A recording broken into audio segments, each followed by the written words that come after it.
옛날 조선시대 한양 저잣거리에는 중경이라는 청년이 있었습니다. 중경은 키가 7척에 기골이 장대한 대장부였지요. 하루는 중경이 술이 고파 저잣거리에 주막에 들어섰을 때였습니다. 입구에는 분명 휴업이라고 써 있는데 포교들이 잔뜩 몰려들어 바깥까지 시끌벅적한 것이었지요. 중경이 가만 보니 포교들이 주모를 둘러싸고 금전을 내놓으라고 다그치고 있는 것이 아니겠습니까? 부패한 벼슬아치들이 자리세를 뜯으러 온 것이 분명했습니다. 중경은 인상을 한번 쓰고는 포교들을 밀치고 안으로 들어갔습니다. 웬 놈이냐? 여기 오늘 장사 끝난 게 안 보이느냐? 하룻강아지 범 무서운 줄 모른다고. 우리가 누군 줄 모르겠느냐? 내가 무식해서 잘 모르겠소이다. 그보다 술이나 한 잔 주시오. 아니 이놈이 덩치만 믿고 겁을 상실했구나. 어디 경을 치러 봐야 정신을 차리겠느냐? 포교 하나가 중경을 향해 육모방망이를 휘둘렀지요. 아니 그런데 이게 무슨 일이랍니까? 포교가 휘두른 육모방망이를 중경이 한 손으로 가볍게 붙잡는 것이 아니겠습니까? 그런데 포교가 용을 쓰며 잡아당겼지만 방망이가 무슨 뿔이라도 내린 듯 꼼짝도 하지 않는 것이었습니다. 방망이를 휘두른 포교도 주변의 포교들도 다들 벙쪄 있는데 중경은 태연하게 술병을 집어들었습니다. 그리고는 입으로 마개를 따서 콸콸콸 들이키는 것이었습니다. 그 자리에서 술 한 병을 다 비운 중경은 포교들에게 씩 웃어주었답니다. 아 시원하구나. 술을 달라 했는데 안주부터 내밀면 쓰나. 이놈이 어디서 농짓거리를. 화가 치민 포교들은 중경을 향해 한꺼번에 달려들었습니다. 허나 중경은 요리조리 피하더니만 포교들의 허리를 붙잡아 모조리 던져버리는 것이었지요. 어느새 주막 한켠엔 던져진 포교들이 산처럼 쌓인 채 신음소리만 내고 있었답니다. 그렇게 포교들을 정리한 중경은 먼지를 털듯 손바닥을 탁탁 털었습니다. 네 이놈들. 멀쩡히 장사하는 주막에 쳐들어와서는 행패를 부리다니. 부끄러운 줄 알거라. 그러더니 오늘도 쓰레기 청소를 아주 잘했구나, 주모. 난 이만 가보겠소. 그 한마디를 남기더니 바람처럼 사라져버리는 것이 아니겠습니까?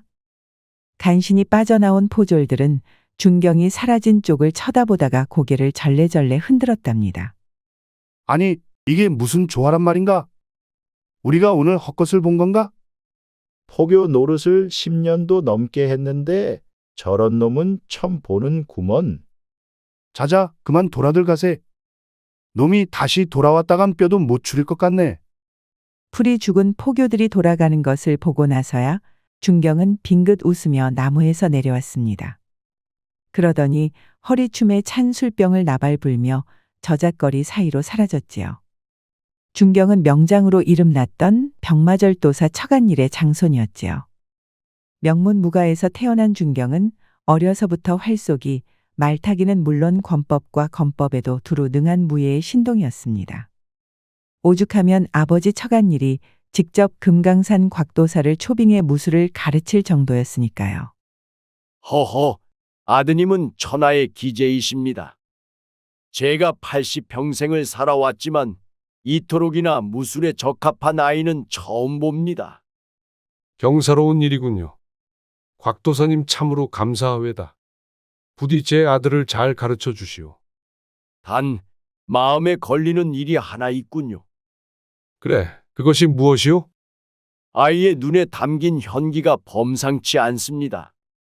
이 기운이 잘 쓰인다면 천하를 편안케 할 충신이 되겠지만 혹여 그르친다면 세상을 소란스럽게 할 역적이 될 팔자이외다.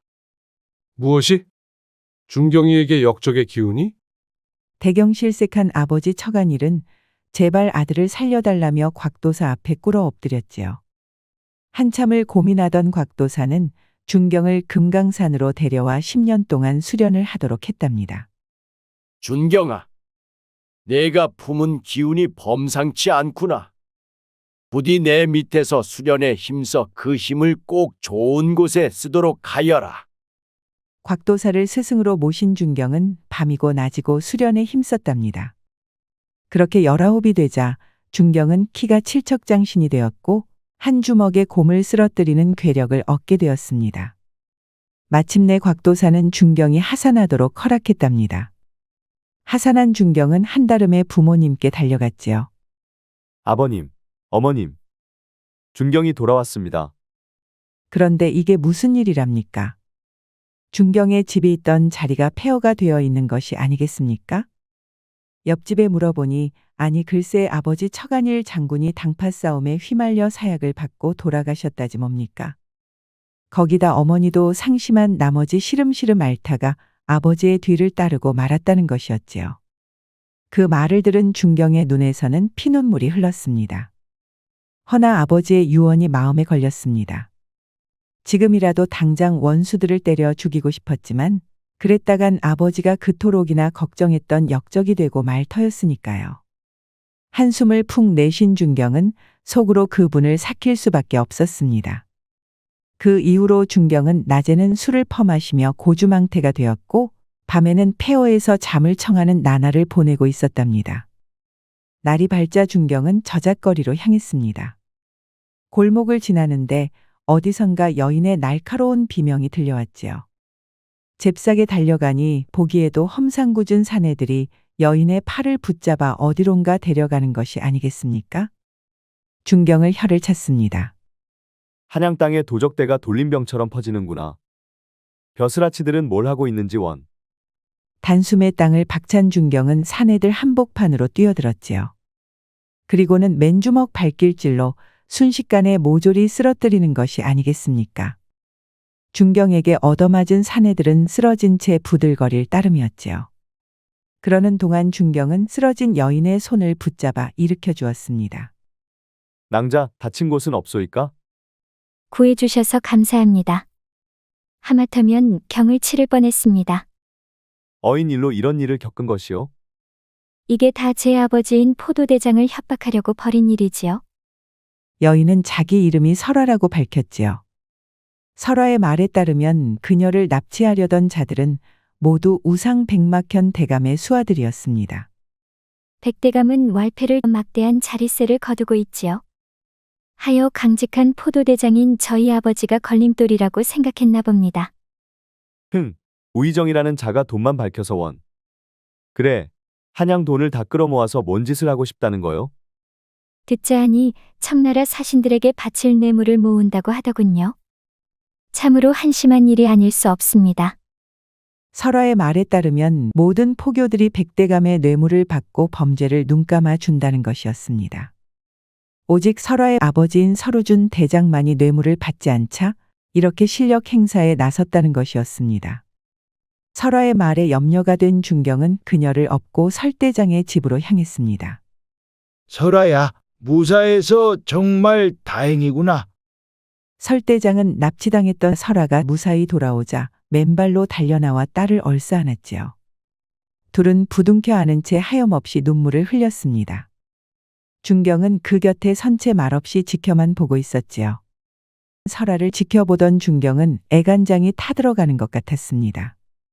그녀가 우는 모습은 그야말로 선녀처럼 아름다웠으니까요. 고운 이목구비에 별처럼 반짝이는 눈은 미인도에서 막 빠져나온 그림 속 미녀와도 같았지요. 중경은 떨리는 가슴을 애써 진정시키며 장부답게 의연히 있으려고 노력을 했답니다. 한참을 그러고 있는데 설대감이 중경을 불렀습니다. 내 딸은 구해준 대장부는 도대체 뉘시오? 저는 돌아가신 처간일 장군의 장남, 중경이라고 합니다. 그 명장 척장군의 장남이 바로 자네로구먼. 행방불명되었다고 들었는데 이렇게 보게 되니 참으로 반갑네. 사실 설대장 또한 척장군의 인품을 흠모해 그의 죽음을 안타깝게 여기고 있었지요. 그런데 중경이 바로 그 장군의 아들이라고 하니 기쁘기가 이를 데가 없었습니다. 설대장은 딸이 훌륭한 대장부를 알게 되었다며 고개를 끄덕였습니다. 그렇게 인연을 맺게 된 중경과 설화는 틈만 나면 만남을 가졌습니다. 꽃이 피어나는 들판에도 가보고 맑은 물이 흐르는 계곡도 구경하며 즐거운 시간을 보냈지요. 그러는 사이 두 사람의 감정은 어느새 사랑으로 변하고 있었답니다. 하루는 준경과 설아가 삼각산으로 나들이를 갔을 때였습니다. 계곡을 따라 걷고 있는데 갑자기 소나기가 내리는 것이 아니겠습니까? 준경은 설아의 손을 잡고 비 피할 곳을 찾아 달렸지요. 주위를 둘러보니 마침 산비탈 아래 두 사람이 들어갈 만한 작은 동굴이 보였습니다. 그리하여 둘은 조심스레 동굴 속으로 들어갔답니다. 두 사람은 머리부터 발끝까지 비를 맞고 말았습니다. 준경은 황급히 모닥불을 피웠지요. 소나기를 가로지른 탓일까요? 비 맞은 옷이 투명해지다 보니 설아의 전신이 그대로 비춰지는 것이었지요. 옷감이 물을 먹어 달라붙은 탓에 어쩔 수 없는 일이었습니다. 그 모습을 지켜본 준경은 가슴이 두 방망이 치는 것 같았습니다. 그야말로 처음 겪는 일인지라 준경은 휘몰아치는 감정을 주체하기 어려웠지요. 뱃속 깊숙한 곳에서 치밀어 오른 열기는 어느새 머릿속까지 활활할 태우고 있었답니다. 사실 설아도 비를 맞은 준경을 보고 있었습니다. 무술로 단련된 준경의 신체는 마치 조각상처럼 보였답니다. 그 모습에 숨을 헉 삼키니까 얼굴이 불에 쬐인 것처럼 달아오르는 것이 아니겠습니까? 설아는 얼른 고개를 돌렸지만 본 것을 잊을 수야 없는 노릇이었지요. 부끄러워하는 설아를 지켜보던 준경은 천천히 다가가서는 열성적으로 입맞춤을 했습니다. 두 사람은 손끝부터 발끝까지 짜르르 하는 것 같았습니다. 마침내 본능이 이성을 이기고 말았지요. 이제껏 둘을 가로막던 천조가리들은 하나 둘 모닥불 옆에 떨어졌습니다. 그렇게 둘은 태어날 때와 다름없는 열정으로 서로의 사랑을 확인했답니다. 준경은 옆에 팔베개를 하고 누운 설아에게 속삭였습니다. 설아 낭자, 이제 낭자가 없는 삶은 생각할 수도 없구려. 그러니 나와 백년가약을 맺지 않겠소? 내 낭자 하나쯤은 얼마든지 건사할 수 있소이다. 허나 설아는 조용히 고개를 저었습니다. 아버님께서는 준경님께 큰 기대를 하고 있답니다. 지금처럼 아무 벼슬자리도 없으시다면 결코 혼인을 허락하지 않으실 것입니다. 허나 중요한 것은 설아 낭자 마음이 아니겠소? 어떻소? 낭자는 준경이 싫은 게요? 아니요. 저도 준경 도령을 깊이 사모하고 있습니다. 하지만 준경 도령께서 제 치마폭에 빠져 야인으로 머무르신다면 저 자신을 결단코 용서할 수 없을 것입니다. 준경이 아무리 구애해도 설아의 마음은 요지부동이었습니다. 설아는 준경이 묵과에 급제해야만 혼인할 것이라는 말을 되풀이했지요. 부모님을 당파 싸움에 잃은 준경에게 과거 급제는 목표가 아니었습니다. 조정일이라면 넌더리가 났지요. 허나 백수 논팽이인 상태로 사랑하는 설아와 맺어질 수는 없었지요. 마침내 준경은 묵과에 급제하겠다고, 급제한 다음 무관이 되어 설아를 데리러 오겠다고 단단히 약조를 했답니다. 반년 후 당당하게 무과에 급제한 준경은 설아를 맞이하러 갔지요. 아니, 그런데 설아의 집은 전부 불에 타서 까만 그을음만 남아있는 것이 아니겠습니까? 허나 준경이 찾아낸 것은 부러진 검 한 자루뿐이었습니다. 바로 설대장이 쓰던 검이었지요. 깜짝 놀란 준경은 정신없이 설아를 찾아 헤맸지요. 주위에 물어보니 아니 글쎄 몇 달 전 웬 복면 무사들이 몰려와 검투가 벌어졌다지 뭡니까. 그리고는 집에 불이 났는데 관가에서는 아무도 나와보지 않았다는 것이었습니다. 그제야 준경은 간악한 우상대감이 설대장을 미워하고 있었다는 사실을 떠올렸습니다. 이것은 필시 우상대감이 설대장을 미워하다 못해 이를 저지르고야 만 것이로구나. 간신배들에게 부모님을 잃었는데 이제는 설아마저 잃게 된 준경은 더 참을 수 없었습니다. 벼슬길이 다 무엇냐. 내 이놈들을 모조리 도륙을 내리라. 사람 키만큼 커다란 칼을 뽑아든 준경은 금방이라도 우상대감의 저택에 달려갈 기세였지요. 그런데 준경과 함께 급제한 무관 최창식이 헐레벌떡 뛰어오는 것이 아니겠습니까? 그러면서 하는 말이 청나라 대군이 압록강을 넘어 물 밀듯이 쳐들어오고 있다는 것이었습니다. 아니 이게 무슨 일이랍니까? 조선을 호시탐탐 노리던 청나라가 마침내 쳐들어왔다는 것이었지요. 조선 팔도가 바람 앞에 놓인 등불과 같은 꼴이었지요. 그리하여 조정에서는 모든 병졸과 무관들을 급히 모으고 있다는 것이었습니다. 이를 갈던 중경은 뽑았던 칼을 다시 칼집에 거두어 들였습니다. 복수를 할 때 하더라도 나라를 구하는 것이 우선이었습니다. 그리하여 군대에 합류한 중경은 청나라와 맞서기 위해 북으로 행군했답니다.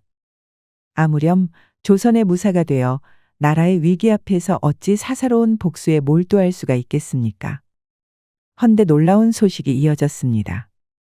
조정 대신들이 주상 전하를 두고 모조리 도망쳤다는 것이 아니겠습니까? 심지어 도망친 신하들 중에는 떵떵거리며 위세를 자랑하던 우상 대감도 있었습니다. 그 소식을 듣고 중경은 나직하게 탄식하였지요. 나라의 앞날이 어찌 되려고. 거들먹거리던 벼슬아치들이 죄다 이름값도 못했구나. 더 큰 문제는 그 다음이었습니다. 신하들이 청나라가 약속한 금은 보화에 눈이 어두워 나라의 기밀을 모두 팔아넘기고야 말았던 것이었습니다. 특히 난이 일어나기 전부터 청나라와 밀통을 하고 있던 우상대감은 아주 적극적으로 조선의 군사기밀을 넘긴 것이었습니다. 그리하여 조선 군대는 몰려오는 청나라 대군 앞에 맥없이 무너지고 말았지요. 결국 주상과 충신들은 남한산성에 몰려 저항을 이어갔습니다만 그것도 결국 45일 만에 분쇄되고 말았지요. 아, 얼마나 치욕적인 일입니까?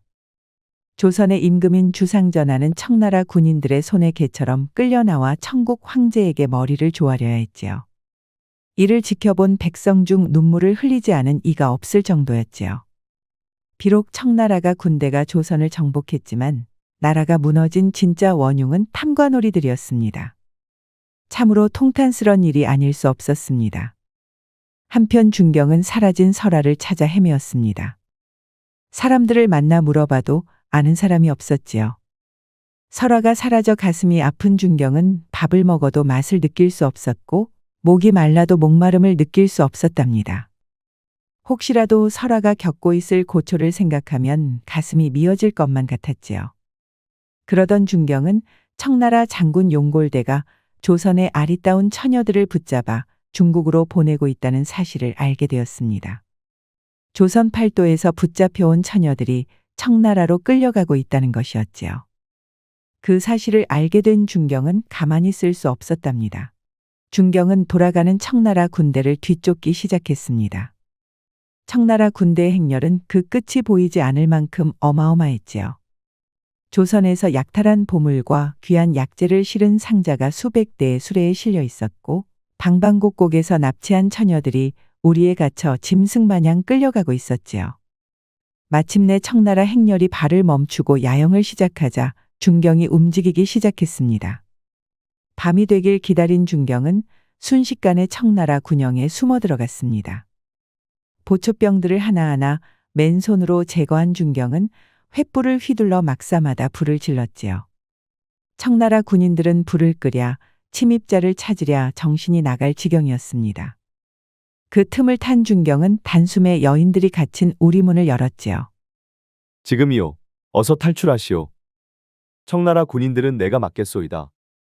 중경은 달아나는 여인들을 하나하나 붙잡고 혹시 설화를 보지 못했냐고 물었지요. 다들 모른다고 고개를 젓는데 한 여인이 설화를 보았다는 것입니다. 설화가 용골대 장군이 특별히 아끼는 신복의 처소에 잡혀가는 것을 보았다는 것이었지요. 중경은 귀가 번쩍 뜨이는 것 같았습니다. 혼란에 빠진 청나라 병사들을 지나친 중경은 신복의 처소를 찾아 헤매었지요. 마침 막사 중 눈에 띄게 호화찬란한 막사가 보였습니다. 보초를 해치운 중경은 단숨에 처소 안으로 뛰어들었습니다. 처소의 구석에는 고개를 파묻고 우는 여인이 있었습니다. 바로 설화였지요. 그리고 처소에는 용골대의 신복과 함께 중경의 원수 우상 대감이 있었습니다. 아니, 웬 놈이냐? 우상, 혹시 이 자를 아시오?